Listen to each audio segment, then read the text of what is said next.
Welcome to the deep dive. Today, we're stepping into really sensitive territory.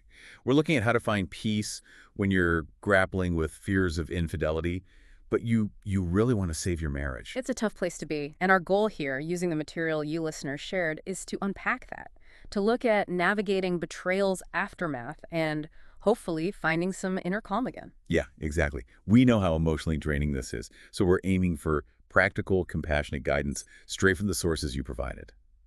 Okay, so let's dive in. The absolute first step highlighted is, well, the need to acknowledge and accept your emotions. But, when you're feeling so raw, what does acknowledging really mean in practice, according to this material? Well, what's interesting is how the sources point out that fighting those feelings, the anger, the sadness, the fear, it actually it gives them more power. It's not just saying, oh, it's okay to feel this way. It's more about letting those feelings surface, feeling through them. Feeling through them. Okay. Yeah.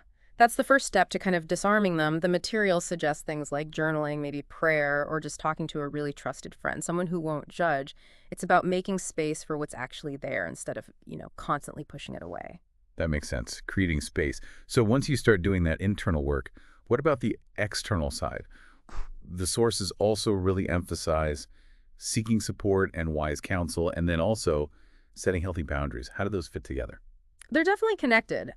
Things like individual therapy, that's key for processing your own grief, your own trauma.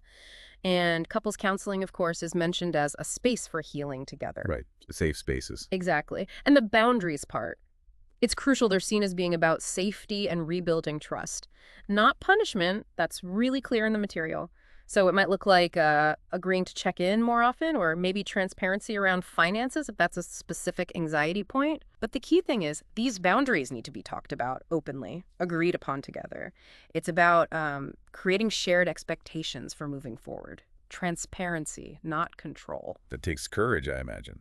Setting those up when things feel so fragile. So you're processing emotions, getting support, setting boundaries. Then the material shifts focus inward again, right? To practicing self-care and mindfulness. And maybe the hardest part, releasing what you cannot control. How do these help build peace when everything feels so uncertain? Well, this raises a really important point about empowerment, shifting focus back to your well-being.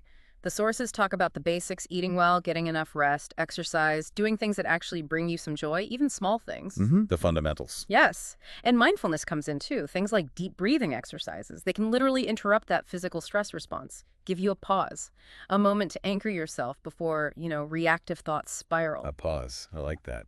Ultimately, though, the sources are pretty clear. Real peace comes from accepting you can only control your own responses, your actions, not your husband's. Letting go of that constant need to monitor that vigilance.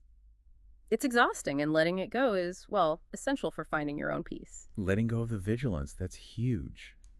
Okay, finally, the sources seem to bring it all together around embracing the power of choice. Yeah. And even finding meaning and growth in all this difficulty. Yeah. What's the core message there for someone listening?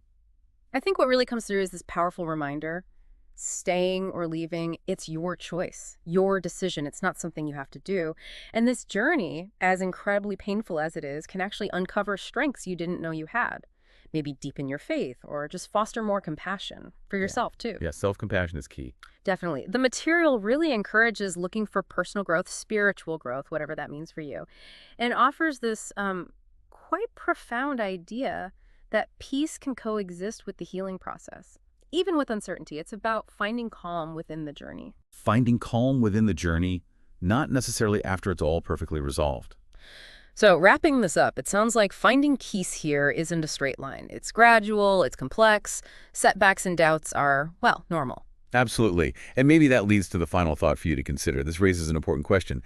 How can you work on cultivating peace, not by trying to force certainty, but by courageously embracing the healing journey one day at a time, even while living right in the middle of it?